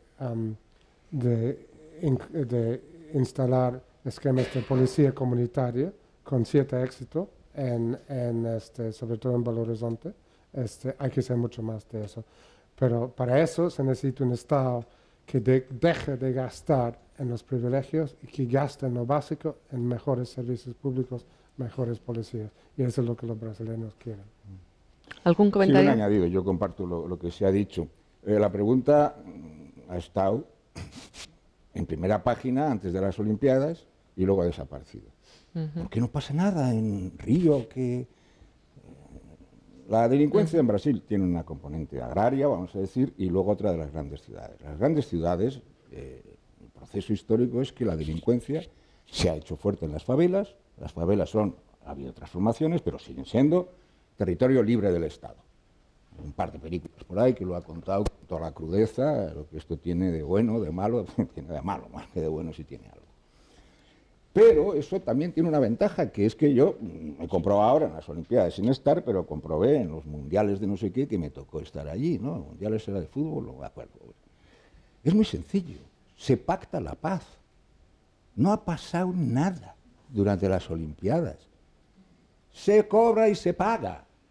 Entonces, bueno, quien tenga que hacer esa labor, que obviamente no es el alcalde, by the way, es español, bueno, tiene nacionalidad española, Páez, ¿no? Yo le di el pasaporte. Es un tipo que está luchando, abriéndose camino, en fin, lo que puede, una ciudad de una complejidad enorme. Pero tú vas a La Rosiña, que La Rosiña está bastante bien ahora, y dices, oye, aquí no se mueve nadie durante las Olimpiadas. ¿Cómo no? Tanto. Joder, se pacta y se cumple. Y no ha pasado nada. La Rosiña baja y termina en uno de los campos de golf más lujosos de Río. Y también al lado del jardín botánico. Dices, joder, oye, 4 pasos, y unas casas y unas estos, no pasa nada. Es más, todo el servicio doméstico de esas urbanizaciones top, son de La Rosiña. Se pacta. Es decir, la realidad es la realidad. Y los rollos, pues es otra cosa, ¿no? Entonces, cuando tú te encuentras con un área fuera del Estado, por tanto, te puedes estabilizar, tienes esto, lo otro. A veces se pacta y a veces entra metralleta en mano. Esa es la verdad, esa es la política, esa es la realidad de un país como Brasil. Creo que tenemos ahí al fondo. Carlos Esco, de Telefónica. Yo les querría preguntar a los panelistas, ya que el título es ¿y ahora qué? ¿El domingo qué? Porque evidentemente las elecciones municipales del domingo es el primer test de, como dijo Temer, el fin del Estado brasileño bolivariano, que realmente me parece que es la frase que define un poco alguna de las posturas aquí manifestadas. ¿Qué va a pasar el domingo? Es decir, ¿cuál es vuestro pronóstico desde el punto de vista que es la primera vez que los partidos van a ir desnudos de financiación, en teoría? Que posiblemente se puede percibir la aparición de más número de independientes, más número de outsiders dentro de la política y es también el principio del señalamiento de las nuevas alianzas. El primer test, sí. Muy bien. ¿Quién contesta? Para poder responder más preguntas no vamos a responder los tres, para poder dar palabra. Yo diría una derrota para el PT, que cierra un ciclo de crecimiento sistemático de su presencia municipal que empezó al final de los 80. Tiene 40% menos candidatos esta vez que en la elección pasada, y va a ser difícil, si gana un capital de Estado, eso va a ser un buen resultado para el PT. Va a ser reducido. Hay más independientes, como usted dice, y partidos nuevos. Como seguramente sabe, los alcaldes son muy importantes como jugadores electorales en las elecciones presidenciales. Entonces, eso es otro factor que me hace pensar que el PT no tiene posibilidades en 2018. No, y lo que Sí. Lo que va a abrir la puerta del resultado de las elecciones es a un proceso que ya ha comenzado antes, que es el del cambio de camiseta. Si Marta Suplicy, por ejemplo, que va de candidata por el PMDB a la alcaldía de Sao Paulo, era del PT, era senadora del PT. Y este proceso, me temo que en función de los distintos resultados que haya a lo largo de Brasil, se va a acelerar y se va a hacer. De acuerdo. Quería, sí, no, aquí, en primera fila que quería hablar, la embajada. Gracias. Oh. Me llamo Rodrigo, soy de Brasil, economista, y me gustaría preguntar una cosa. Bueno, en primer lugar, sí que Brasil no es para principiantes, como decía Antonio Carlos Jobim, sí que la realidad allí es la realidad. Me gustaría escuchar de vosotros el papel de Mendes con el nuevo gobierno, porque a mí me parece... ¿El papel de quién? De BNDES, BNDES. del Banco de Desarrollo. BNDES. Ah, BNDES, sí. Y a mí me parece que será muy diferente de lo que fue con los gobiernos de Lula y Dilma. Pero me gustaría escuchar la opinión de vosotros.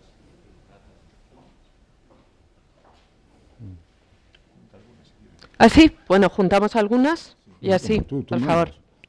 Bueno, gracias Alicia. Creo que tal vez fuera mejor que no me invitaras a este evento, porque como representante de la Embajada de Brasil no puedo dejar de manifestarme sobre algunas declaraciones que fueron hechas acá. Con el intuito sobre todo de aclarar un poco la realidad para los que no conocen tanto el país como creo que nosotros brasileños conocemos. Si no podemos, Sí. discúlpenme, porque íbamos a juntar algunas preguntas Sí. y si no quiere hacer pregunta y quieren matizar, quizá damos paso para las preguntas y luego le damos paso a usted. ¿Te parece? Patiño estaba al fondo. Sí. José María Patiño, de la cadena SER. El factor acelerador que decía el señor Malamud puede hacer disuadir a determinados candidatos. Estoy pensando en Lula de presentarse precisamente en 2018. Digo ese factor de cambio de camisetas que usted estaba diciendo. Por otro lado, me gustaría si el señor Rey pudiera profundizar un poco más por qué en Brasil no cree que va a surgir un movimiento populista o que se va a dar una reacción populista como la que estamos viendo en Europa y en Estados Unidos. Gracias. Interesante. Otra aquí delante y así pasamos, vamos luego a una segunda. Hola, buenos días, me llamo Luis. Se tocó el tema de Petrobras, pero me gustaría saber si pueden profundizar un poco de eso, porque bueno, en la prensa y todo esto se ha hablado sobre una posible privatización de Petrobras o abrirla un poco. Y por otro lado, quisiera saber si la situación política en Brasil puede conllevar a que el PT se radicalice un poco más. ¿En qué sentido? Un giro más hacia la izquierda, porque, o sea, al igual que pasó con el Frente Amplio en Uruguay, o sea, 3 veces tratando de llegar a la presidencia los puso como ante un dilema, ¿no? Acercarnos más hacia la centro derecha y bueno, vemos qué es lo que ha causado. Entonces, ¿sí creen que esta situación puede llevar a una radicalización del PT y su discurso? Bueno, hacemos esta primera ronda sobre, bueno, pues el último, sí. A ver que tenemos BNDES, Petrobras, Ahora, PT y elecciones, ¿no? Michael, en los tiempos de Getúlio Vargas se decía que él era el padre de los pobres, pero la madre de los ricos, ¿no? Por la cantidad de fortunas que se hicieron durante su mandato, ¿no?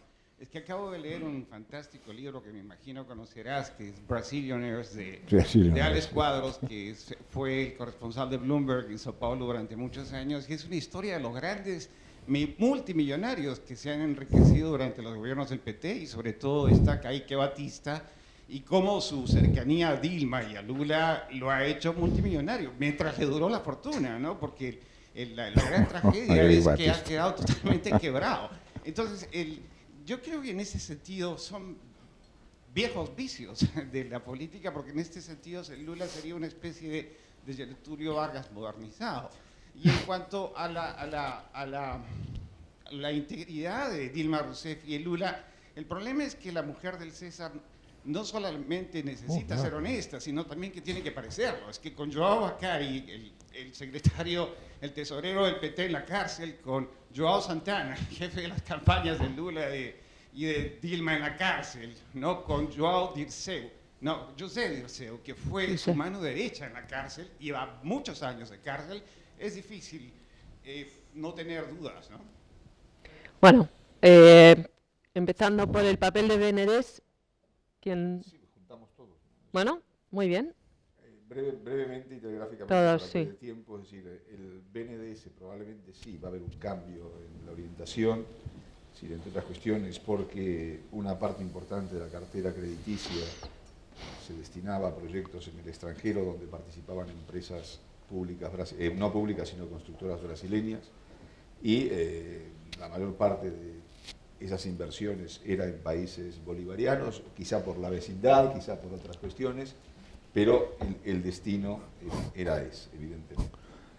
Lula 2018, es decir, yo creo que la decisión de Lula de presentarse o no en el 2018 no va a depender tanto del resultado de las elecciones municipales próximas, sino sobre todo, por un lado, de la evolución de sus causas judiciales, pero también de la evolución de las encuestas, ¿no? Es decir, ese va a ser uno de los criterios básicos en qué medida él va a percibir que el rechazo de la sociedad, del cual hablaba Michael Reed, con el cual coincido, le va a dar chances o no. Si él cree que realmente tiene chances con independencia del resultado electoral, pues él va a insistir en presentarse, ¿no? Es decir, de alguna manera se va a volver a presentar un poco como el salvador de la patria, ¿no? Es decir, recordemos, volviendo a la comparación con Getulio, que Getulio volvió. Y en el ánimo de Lula, la vuelta creo que está también presente, ¿no? El cambio de camiseta, el cambio de chaqueta, pues en la medida, y sobre todo a nivel local, que el desempeño de algunos partidos sea inferior al previsto y que algunos candidatos y algunos políticos vean que en los otros hay mayores posibilidades, pues teniendo en cuenta la volatilidad y la escasa lealtad del sistema partidario brasileño, esto va a ser un proceso que se va a acentuar. Privatización de Petrobras, es decir, pues ahí habrá que ver qué es lo que deciden las autoridades. Lo que pasa es que aquí hay que, porque ya estaba diferenciado en el pasado, el negocio en los campos normales y el negocio del presado. Aquí hay que diferenciar y probablemente una parte de las iniciativas respecto a la privatización o dar mayor entrada, que no es lo mismo, al capital privado, tengan lugar en relación con el presal. Se habló mucho del saqueo del presal, del saqueo al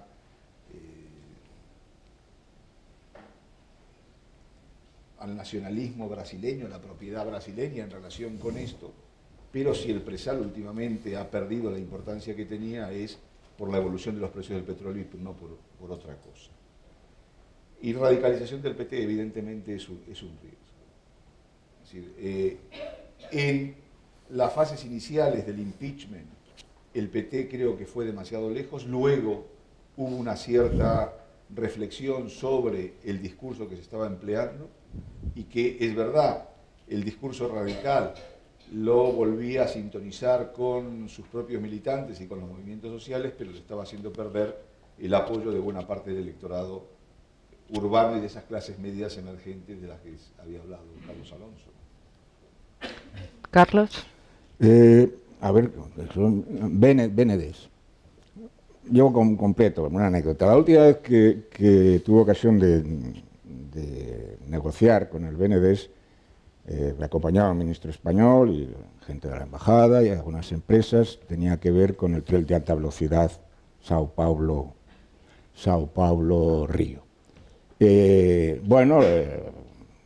Su oferta, el proyecto que habían presentado para España plantea algunas ventajas, estamos muy interesados, pero también problemas.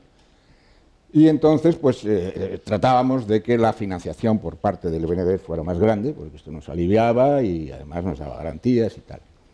Entonces, el entonces presidente del BNDES, cuyo nombre no me sale ahora, siempre olvido. Marcelo Coutinho. No. Luciano Coutinho. Luciano Coutinho. Llamó a alguien y le dijo, oye, y el otro llegó con un papel. El papel era el crédito comprometido con empresas españolas del BNDES, el mayor de todos los países. Así que eso de los como bolivarianos y todo eso. Y nos dijeron, estamos contentos, funciona, pagan, pero claro, ustedes tienen un crédito. ¿Quién tenía crédito? OHL, parte de la mitad de las autopistas que hace no las hace con cash suyo, las hace con tal. Es decir, y entonces la salida fue muy interesante, porque, no, entendemos, dijo alguien que tenía autoridad para decirlo, que puedan ustedes pues tener dudas, cuando menos una preocupación.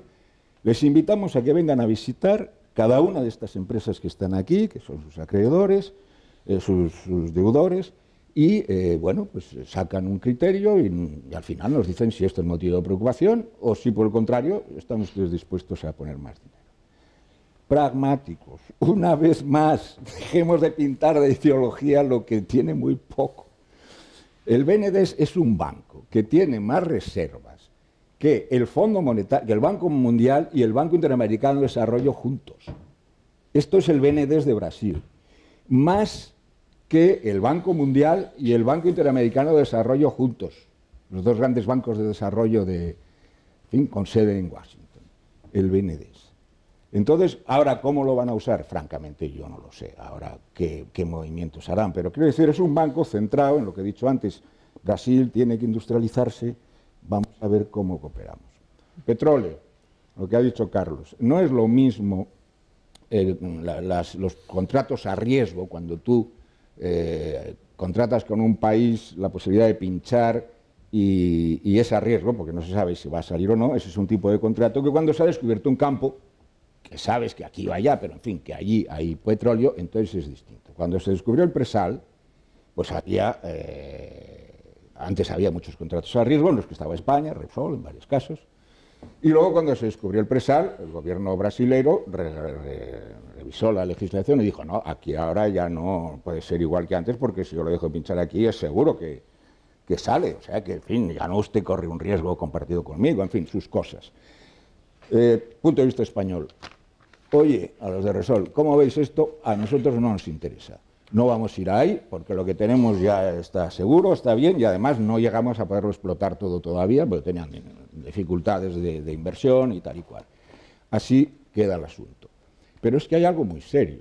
Si abren sin más miramientos el presal a privatización, que no creo que lo harán, cambiarán el tipo de contratos, natural, comprensible, quien se lo va a comprar son los chinos. La mitad de Repsol en Brasil es China.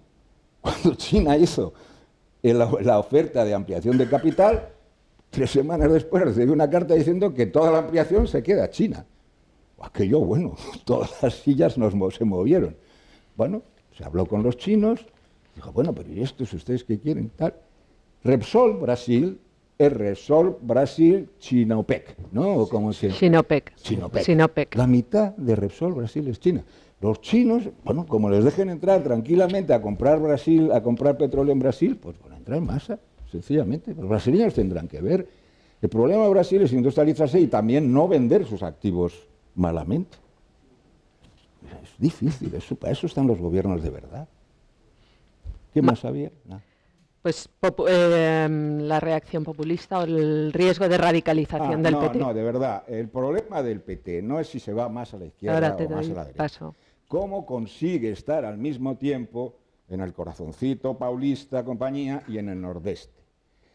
El PT le ha ganado sistemáticamente al PSDB, mi querido y viejo conocido Fernando Enrique Cardoso, por lo siguiente. En Sao Paulo, Minas, Río, pues se sacan 2 o 3 puntos, depende de la elección, unos a otros. Pero cuando tú subes arriba, Pernambuco, Aragoas, Pará, el PT le saca 20 porque los otros aquello ni lo pisan. Entonces, esa es la clave del peso del PT y la clave de su valor político. Es lo único que yo conozca que vertebra el país. Porque el PSMD también está por ahí, pero en cada sitio es un feudo. Unos industriales, otros agrícolas, otros no sé qué. Es simplemente una coalición de feudos y luego operan así. Entonces el problema del PT no es me voy un poco a la izquierda, me voy un poco a la derecha, es cómo no me hundo en el donde ahora están más tocados, que es Sao Paulo tal, y cómo mantengo donde antes mantenía, porque desde el gobierno era capaz de hacer una política que se conocía, que se aplicaba, pero ahora no tengo tantos recursos. Ese es su problema. No se van a hacer canganseiros del nordeste, no, van a estar también abajo. Y veremos, porque además no hay ningún otro partido que pueda hacer eso. Si es muy serio lo del PT, no porque sean izquierdistas, porque sean socialdemócratas, es que articulan un país increíblemente difícil de articular. Michael. Es muy interesante la pregunta sobre populismo, ¿no? Porque lo que dije es que Brasil ha tenido momentos populistas, pero no movimientos populistas, ¿no? ¿Y por qué? Yo pienso que tiene que ver con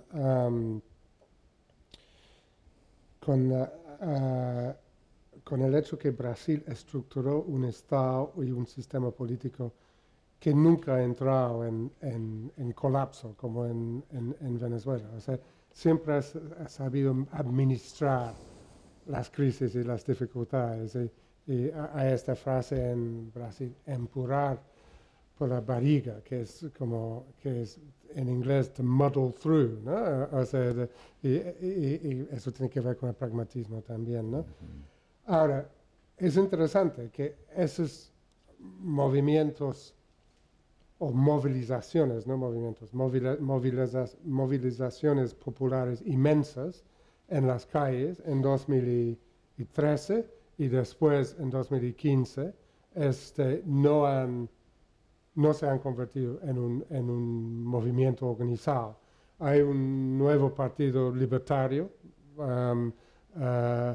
un partido nuevo que ha salido de las protestas en Sao Paulo, pero va a postular algunos concejales en Sao Paulo este año, pero es pequeño todavía, ¿no?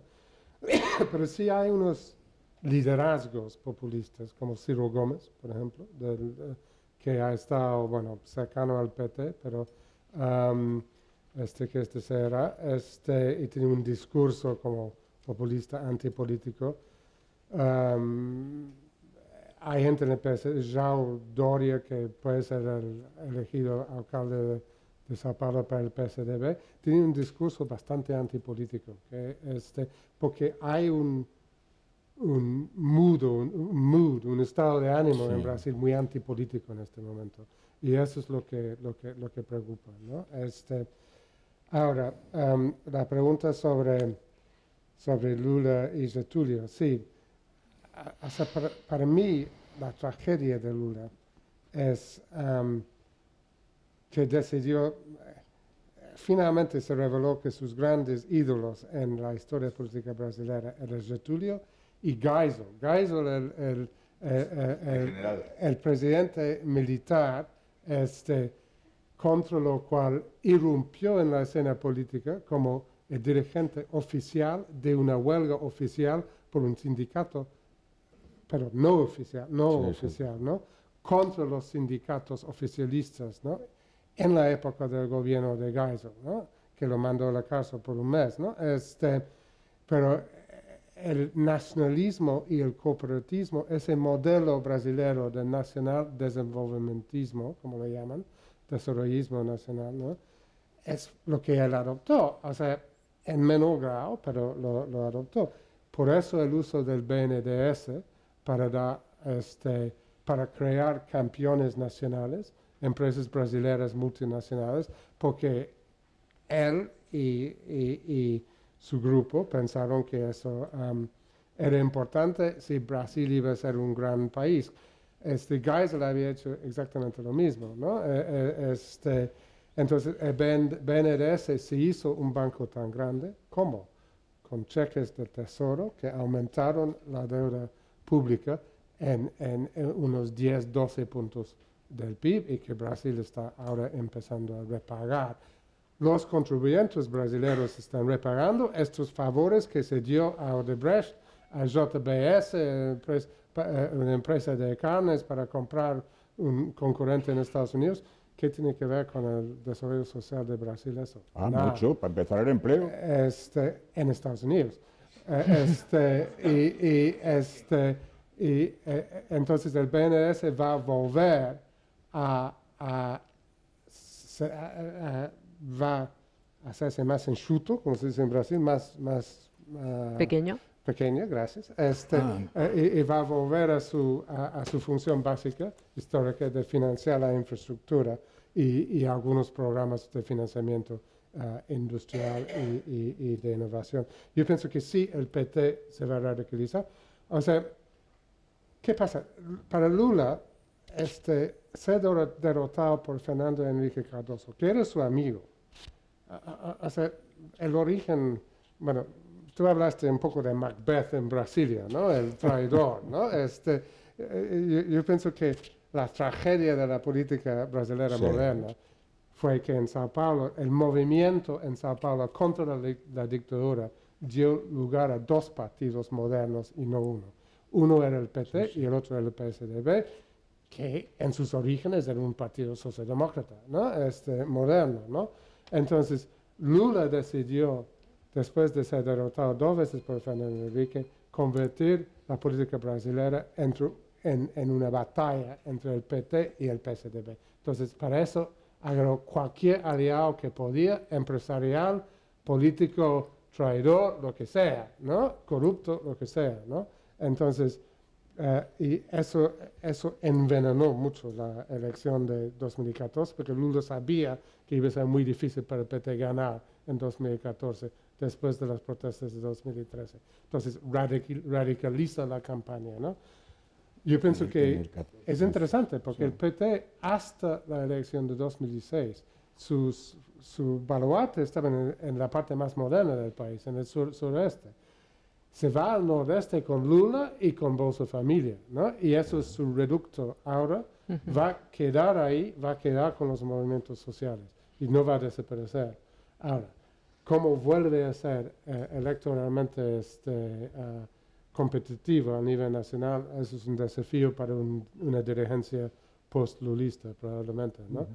Y Petrobras, muy brevemente, la historia va a ser un poco como BNDES. Va a volver a ser más pequeña. Lo que está haciendo en este momento es vender activos porque si no necesitaría una inyección de capital del Estado, que el Estado no está en condiciones de dar y que sería políticamente y empresarialmente muy negativo. Entonces, está en una fase de reestructuración, ¿no? Embajador, por favor.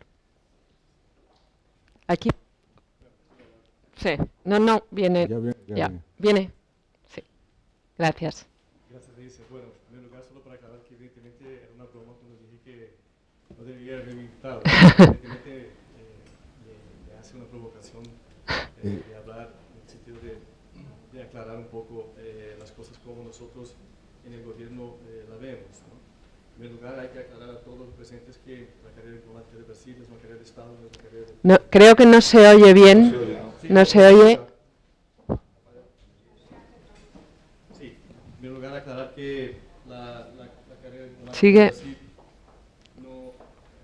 no tiene partido político, Mejor. Aunque sirve a los gobiernos que están en el mando en el momento. Y yo hablo un poco como funcionario del Estado y un poco como ciudadano brasileño, ¿no? En el 89 yo participé de los movimientos de rua en favor de la candidatura de Brizola. Después voté en Lula en todas las ocasiones en que él fue candidato. Después participé del movimiento de impeachment de Collor, de Melo, presidente de Brasil en 92, elegido también por el voto de las calles. Y después, ahora, en los últimos años, nos dimos cuenta de que la Presidenta de la República perdió el mando del país, ¿no? Hay que entender que el sistema político brasileño es un sistema de presidencialismo fuerte, pero que convive con un Congreso Nacional muy fuerte, que también es elegido por el pueblo. Cuando se dice que el gobierno no es legítimo porque el vicepresidente que asume con un presidente que sale con el voto de 54 millones de electores, bueno, esos 54 millones votaron en la presidencia, en la vicepresidencia, en el gobierno de coalición, ¿no? Además, los senadores que llevaron a cabo el proceso de impeachment, que conformaron el Senado, yo escuché todas las intervenciones desde la primera comisión del impeachment hasta las 5 de la mañana me quedaba acá escuchando porque me parece interesante. Se formó un juicio dentro del Senado de acuerdo con la Constitución brasileña. Esos senadores fueron elegidos por el pueblo, no fueron puestos de arriba, ¿no? También tienen el voto popular.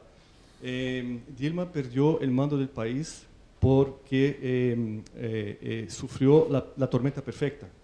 Tormenta perfecta, una economía en desastre, un esquema de corrupción que ha afectado el Producto Interno Bruto del país. No es una corrupción sencilla, como se ve a veces en España, que un tipo ahí gana 50.000 euros, el otro gana 2.000 euros de mensualidad, el otro gana... No, la corrupción en el Brasil me afecta a mí, como ciudadano. Me afecta a mí, afectó a mí. Entonces, es imposible que los ciudadanos brasileños acepten lo que usted dijo, que Brasil tiene que funcionar con la política de corrupción. No. No, digo que ha funcionado hasta ahora. No, por eso. Entonces, yo digo que eso es lo que hay que cambiar. Exactamente, eso es lo que hay que cambiar. Yo he dicho lo que hay que cambiar. Exactamente. Entonces, nosotros como ciudadanos y como funcionarios del Estado, ¿no?, que no somos elegidos, que llegamos al Estado por la meritocracia, ¿no?, y pagamos nuestros impuestos, no aceptamos que este impuesto salga en esquemas de corrupción tan elevados que incluso que han afectado el Producto Interno Bruto de Brasil y que afectan de incluso las clases más pobres del país. Por eso mismo el país exigió un cambio, o exigió un cambio de postura en cuanto a las relaciones público-privadas, ¿no? En ese sentido creo que el país sale más fuerte después de ese escándalo de corrupción tan grande que se está llevando a cabo en esas investigaciones. Entonces la tormenta perfecta fue un escándalo de corrupción jamás visto, que involucra a todos los partidos políticos, ¿no? Una presidenta que creo que así como Chávez se arrepintió de haber escogido a Maduro como su sucesor, yo creo que Lula también se arrepiente de haber escogido a Dilma, porque Dilma no hablaba con nadie.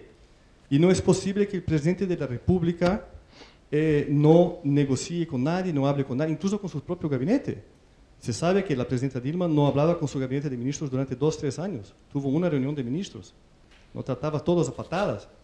Entonces, la elección para presidente no le da en el sistema democrático, constitucional, tripartito de Montesquieu, ¿no?, que sí reproduce mucho lo que existe en Estados Unidos, no le da al presidente de la República el poder absoluto. No le da. La gente tiene que entender que el presidente de la República no tiene el poder absoluto de gobernar el país sin prestar cuentas a la población, no presta cuentas a su propio gobierno, cuanto menos a la población. Entonces,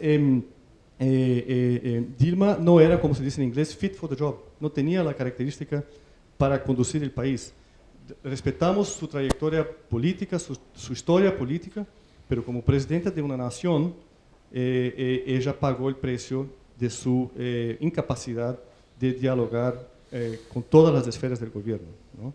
En función de eso, se dice que el juicio de Brasil es un juicio político, sí. Las cuestiones administrativas también fueron graves, están siendo investigadas, también fueron graves. Pero el juicio sí también tuvo un componente político muy fuerte en la medida en que ella perdió el apoyo del Congreso Nacional. Entonces, ¿no es un parlamentarismo? No, pero es un sistema que le da la capacidad por la Constitución al Congreso Nacional de, cuando se pierde la confianza en el presidente, juzgar si ese presidente debe seguir o no. Y Dilma peleó con el principal partido de la sustentación, que era el partido de Temer. Yo no creo que Temer sea un sinvergüenza. Yo creo que simplemente él es el hombre que estaba al mando de la vicepresidencia y a quien cupo asumir la presidencia del país cuando el Senado, junto con el Poder Judicial del país, juntamente, digamos, o al amparo de la Constitución Nacional, ¿no?, decide destituir a la presidencia. Así que hay que tener eso todo siempre muy claro. El gobierno de Brasil es un gobierno absolutamente legítimo. Le guste a uno, le guste a otro, no le guste, pero es. Y es así. Así funciona el presidencialismo brasileño. Yo soy parlamentarista de convicción. Yo creo que Brasil es un país demasiado grande para depender de tanto poder en la mano de una persona, que es el presidente de la República. Yo creo que debería tener un Congreso que fuera capaz de administrar, digamos, los momentos políticos favorables o no. Pero eso es otra cuestión. Pero el presidencialismo en Brasil tiene esta, uno puede decir fragilidad, pero así es. El temperamento autoritario, centralizador, duro, solo funciona en dictaduras. En una democracia no funciona. Y yo creo que Dilma pagó el precio por su temperamento. Ahora, otra cosa importante, Dilma no está presa, no fue arrestada. Ella perdió la confianza de las instituciones públicas de Brasil para seguir gobernando. Y sufrió una tormenta perfecta, ¿no? Un momento muy, muy duro en la política, en la economía, y etc. Pero no fue arrestada. O sea, y hay un proceso legal que tiene documentos y documentos y documentos que involucran a todos los demás miembros del gobierno y algunos miembros de los partidos de oposición. Así que tampoco se puede decir que no había que hacer nada, ¿no? Y dejar las cosas seguir como estaban, ¿no? Ahora, en 2 años, tendremos nuevas elecciones donde el pueblo va a decidir quién merece conducir el país. ¿Puedo hacer un comentario? ¿Breve? Sí, va a ser muy breve. No, llevas el micro puesto, tú puedes claro, hablar. Sí. ¿Dónde estás? Vale. Ahí. Vamos a ver. Yo creo Muy que breve. usted ha hablado y ha dicho cosas que interesan a todo el mundo, pero me miraba a mí. Yo todo lo que ha dicho lo sé. Yo de Dilma no he dicho más que una cosa, que ha sido sacada de su cargo en un proceso de impeachment que está reconocido legalmente, que tenía su base, pero que no está contaminada en nada, ese proceso, que es de lo que hablaba, que signifique corrupción. No he dicho nada más. Yo he sido... No he dicho nada más ni nada menos. Eso es lo que he dicho. Yo he sido bastante más diplomático que usted, que ha hecho la defensa del gobierno actual. Está en su derecho. Yo no he hecho la defensa del gobierno pasado de Brasil. Bien, bueno, como usted le quiera llamar. Yo no he dicho que Temer, con quien me entrevisté la última vez que estuvo Bono ahí en Brasil, y en fin, lo pasamos muy bien, sea un sinvergüenza, ni que no tenga legitimidad. He dicho, el programa de Temer no está legitimado porque nadie lo presentó. Es completamente distinto. Nosotros los diplomáticos tenemos que afinar en eso.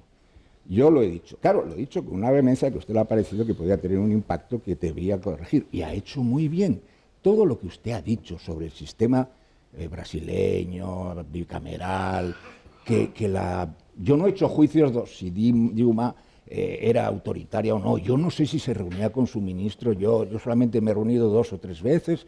Estuve con su majestad el rey de España y ella en su toma de posición, el 1 de abril de 2000, ¿cuánto era? 12, ¿no? O 13. Tal, charlamos, hablamos de los temas. Cuidado, yo solamente en lo personal de Dilma he dicho, ha sido destituida de su puesto en un juicio político. Impeachment quiere decir juicio político, no es un insulto. Eso es lo que quiere decir. No se basa en conceptos jurídicos, se basa simplemente en eso. He añadido un detalle que es fáctico. Los que le han juzgado están metidos en procesos, he dicho con cuidado. Y los que la han defendido también, ¿eh? Ya. No, es que eso hay que decirlo. Era el cierre del debate. Porque diciendo que todo el mundo puede ser susceptible de estar corrompido ahí porque el sistema requiere eso, no para defenderlo, sino para decir, a ver si lo cambiáis. Bueno, yo creo que esto va a requerir un tercer debate. O sea, periódicamente, cada varios meses, tenemos que hacer, dedicarnos... Brasil es lento, Brasil...